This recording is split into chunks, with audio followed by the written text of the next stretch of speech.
de azeitona, Óleo. que era um óleo, naturalmente, hoje conhecemos com óleo. É o óleo, especialmente o óleo virgem, o óleo puro de azeitona, e passava que era para tirar a dor. Né? Aliás, hoje, não digo hoje, mas no meu tempo de criança, os meus pais pingavam uma gotinha, com conta-gota naturalmente limpo, uma gotinha de óleo no ouvido da gente quando estava doendo o ouvido. Pingava uma gotinha no ouvido, que tirava a dor. Tá? Então já tinha essa dor. Então, curou, ajudou, sarou aquelas feridas, ele fez um curativo, porque ele tinha esse material de higiene, primeiro socorro, ele carregava consigo, e fez um curativo. E levou para uma pensão, chamava de estalagem, e disse para o estalajador, olha, eu vou ficar aqui essa noite com ele, amanhã eu tenho que viajar, mas eu vou deixar aqui com você e você cuida dele. No que gastar, eu na volta, eu pago. Né? Não se preocupe, pode gastar com ele o que ele precisar, para ficar bom, para sarar, para se curar. E na volta, o que você gastar a mais, eu lhe pago, eu indenizo. E assim foi. Bom, aí Jesus perguntou para o doutor da lei, o advogado que estava questionando, estava lá no meio esperando o fim da coisa. E Jesus falou do amor ao próximo, né? Mas quem é o próximo? Pessoal, o próximo é aquele que cuidou do caído. Hoje, para nós, o próximo é aquele necessitado que está mais perto da gente, né? Especialmente na casa da gente, no lar da gente. O familiar nosso que está necessitado é o próximo mais próximo. É quem nós devemos atender em primeiro, logo de pronto. Naquele tempo, o próximo, Jesus perguntou, ele disse, o próximo é aquele que atendeu. É o samaritano, ele não chamou samaritano, porque os judeus não falavam nem palavra samaritano. Tanto assim que os judeus não falavam com os samaritanos. E não trocavam palavra entre eles. Era proibido mesmo por lei. Tem até uma coisa muito linda, é outra passagem, no Poço de Jacó, Jesus conversando com a samaritana. Quando ele pede água de beber, porque estava no poço tirando água. Ela diz, como tu, sendo judeus, pede de beber a mim, que sou samaritana? Mas isso é outra conversa, é muito linda. Então, o que aconteceu?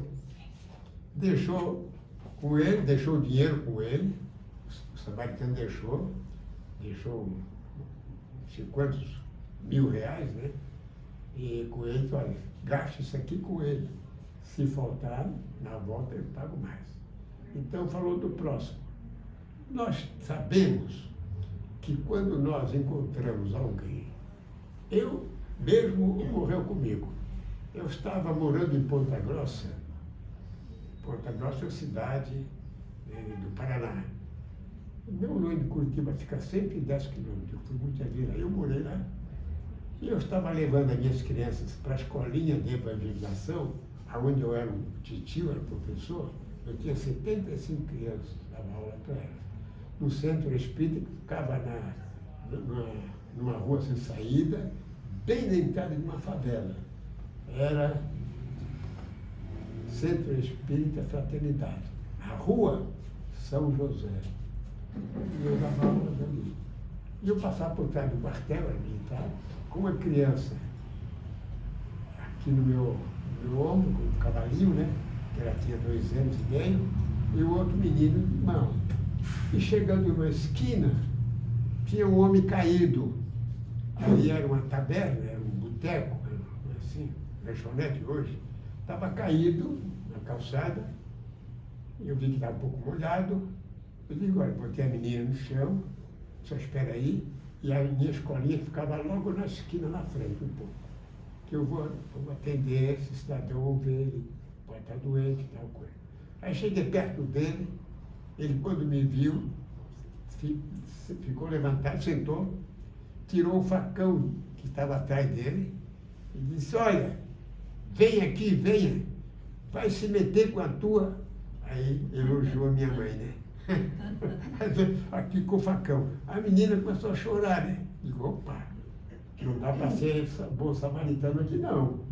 Eu estava vindo de um programa de rádio, que eu fazia um programa de rádio, o nome Samaritano no Ar. Era todo domingo, das 9 às 10 horas, 1 hora de programa.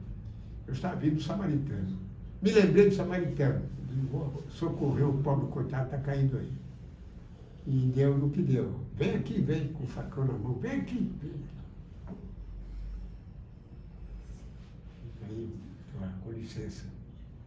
A criança chorando, peguei a menina, coloquei o também no colo, fomos para a escolinha. Samaritano. Então, queridos irmãos, meus amados irmãs, nós precisamos socorrer o caído. Mas devemos ter o cuidado de observar quem nós vamos atender. Ali o bom samaritano não teve esse cuidado porque ele viu que a pessoa precisava, que foi negada assistência pelos 2 pastores, vamos dizer assim, e 2 ministros da igreja, então ele teve que socorrer. Então essa parábola, essa história é muito bonita, nos convidando a socorrer o necessitado. Eu estou falando do meu caso, que foi um caso interessante. Eu procurei socorrer, não me dei bem, porque a pessoa não quis socorro. Porque tem gente que é assim, você quer ajudar e não quer. A vida é na família. Às vezes que eu te ajudo, não, pode deixar que eu me levanto sozinho. Às vezes está aqui, coitadinho, nem a cadeira aguenta. Outra vez está precisando de uma atenção. A gente quer te ajudar, não, pode deixar que eu dou conta de mim mesmo. Então tem esses casos assim que a gente precisa respeitar. A gente só tem que ajudar quem quer realmente ser ajudado. Quem está precisando, a gente sabe. Agora, se quer ser ajudado, aí Deus aconteceu comigo, né? Então, essa história de samaritano, Jesus falou para mostrar de que nós não temos nenhuma autoridade quanto a nosso diploma de religião, de escolaridade, de ser gente importante. Não, nós temos que ter um espírito de humildade suficiente para tentar atender aqueles que nós vemos que estão necessitados. Tá caindo. Há pouco dia aconteceu uma coisa comigo que até hoje eu não perco a lembrança e perdi muita noite sem dormir. Aqui, não aqui nesta casa. Mas foi a partir daqui que eu fui tomar café com a minha filha, estava chovendo, e na saída tinha lá um mundo assim, e uma pessoa me olhando, olhou para nós 3. A minha filha na frente, a minha bisnetinha em seguida. Vamos, Biso, está chovendo, Biso. Não, espera aí, não, vamos, Biso, vamos. Foi lá e pegou pela mão. Puta, eu olhei, eu só vi os 2 olhos. Eu quase não enxergo, pouco enxergo. Mas aqueles 2 olhos bonitos eu vi, e gravou em mim até hoje. Eu os vejo a qualquer momento.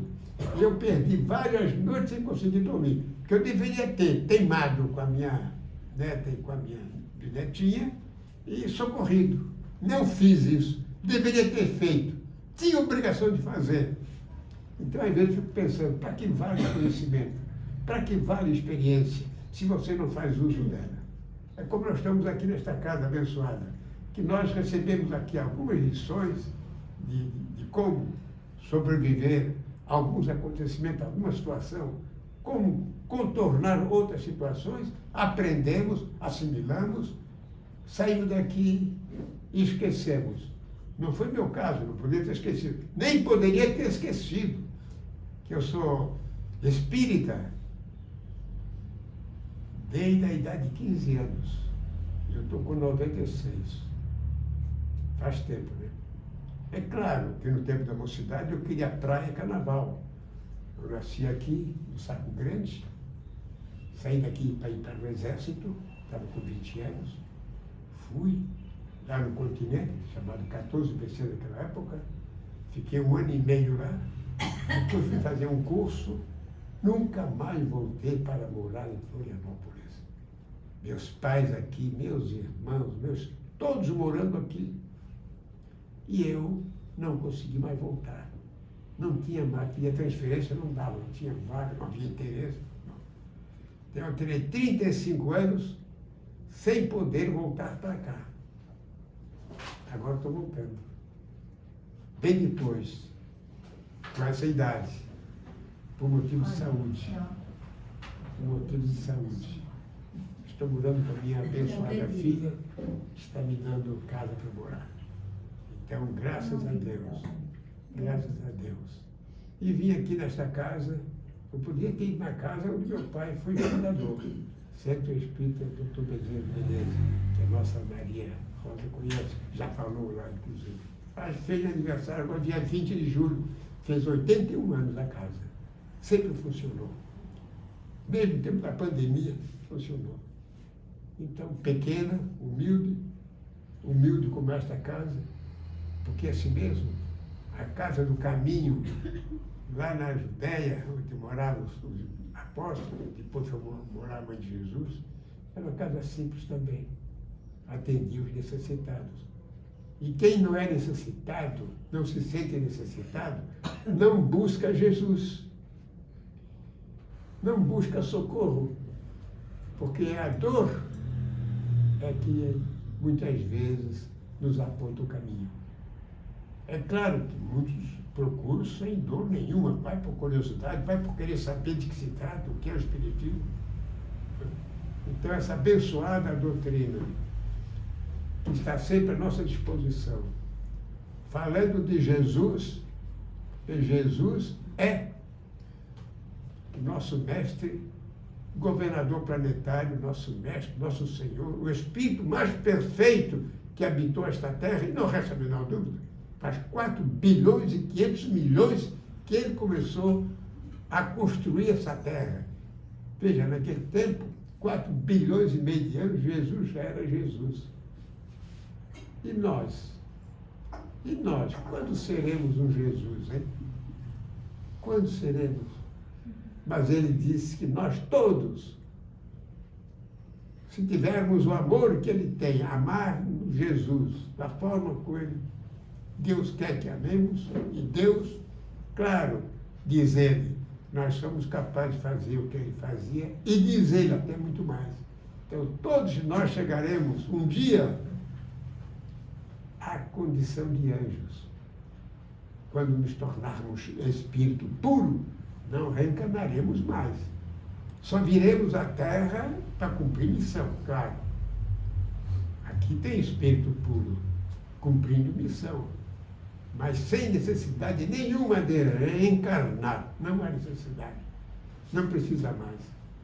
O santo não precisa mais voltar aqui. Volta cumprindo missão. Aí sim. Nós todos temos esse futuro pela frente. Esse potencial de vida espiritual foi Jesus que colocou em nossas mãos, que colocou em nosso coração. Se procurares fazer o que eu faço, se me amares, tanto quanto eu vos amo, então o dia que nós amarmos realmente a Jesus, como amamos aqueles que nos seguem, que nos acompanham, que vivem na órbita do nosso coração, que tem dentro da gente aquela criatura que amamos muito, claro, nós chegaremos a um espírito de luz, a um espírito puro. Mas nós não temos pressa, porque Deus também não tem pressa. Ele sabe que nós vamos chegar lá um dia. Quando? Não importa. Eu cheguei aqui hoje. Eu estou com 96 anos. Quando é que eu esperava fazer 96 anos, chegar na casa de José e ser recebido por uma mulher? Mulher, para mim, todas são santas.